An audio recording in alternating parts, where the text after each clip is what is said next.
அதே மாதிரி ஸல்லல்லாஹு அலைஹி வஸல்லமுடைய அவங்க பெற்றோர்கள் பற்றி வரும்பொழுது, ஸல்லல்லாஹு அலைஹி வஸல்லம் அவங்க கபருக்கு போயிட்டு அவங்கள கபர்லேருந்து எழுப்பி ஈமான் கொள்ளப்பட்டதாக நம்முடைய சுன்னத் ஜமாத் தரப்பில் பேசப்படுது.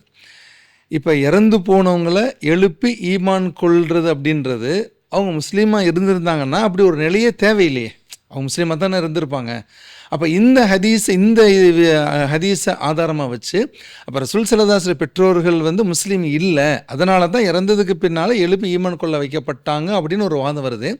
இந்த வாதத்துக்கு உங்களுடைய பதில் என்ன சார்? அதாவது இந்த வாதம் சரியானது அல்ல.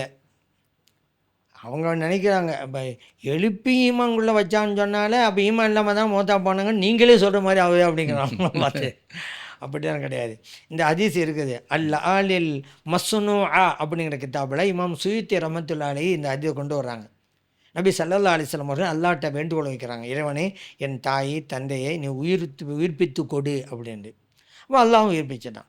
இப்போ ஆமானா பிஹி அவங்க உயிர்த்த பிறகு நபி ஸல்லல்லாஹு அலைஹி வஸல்லம் அவர்களே ஈமான் கொள்கிறார்கள். சும்மா அமாத்தஹுமா அதுக்கு பிறகு இறைவன் இந்த இருபேரையும் மரணிக்க செய்து விட்டான். இந்த ஹதீஸ் இருக்குது, ஆலில் மஸ்னு இமாம் சுயூத்தி ரஹ்மத்துல்லாஹி உங்களுக்குரியது. இதில் அறவே ஈமான் கொள்ளாமல் போனதுனால தான் இந்த ஈமான் அப்படிங்கிறதே கிடையாது. ஏன் தெரியுமா? எழுப்பினதுக்கு பிறகு அல்லாஹ் அவங்க ஈமான் கொள்ளலை, ஸல்லல்லாஹு அலைஹி வஸல்லம் தான் ஈமான் கொள்கிறாங்க. ஆமானா பிஹி ஸல்லல்லாஹு அலைஹி வஸல்லம் அவர்களே ஈமான் கொண்டார்கள். இப்போ அவங்களோட எழுப்பினது நோக்கமே ஸல்லல்லாஹு அலைஹி வஸல்லம் ஈமான் கொண்டதுக்கு தான், அல்லாஹ்வே இல்லை. அவங்க தான் தௌஹீதில் இருந்து போயிட்டாங்களே. ஏன் ஸல்லல்லாஹு அலைஹி வஸல்லம் அவங்களை ஈமான் கொள்ளணும்? அப்போ தானே இந்த உம்மத்து முஹம்மதியாவோட சேர முடியும். உம்மத்து முஹம்மதியா எவ்வளோ பெரிய சிறப்புக்குரியது. குன்தும் ஹைர உம்மத்தின் அல்லாஹ் குர்ஆனில் சொன்னான்ல, நீங்கள் மிகச்சிறந்த சமுதாயம். அந்த மிகச்சிறந்த சமுதாயத்தில் அவங்க உள்ளடங்கணும் அல்லவா, அந்த பாக்கியம் கிடைக்கணும்ல.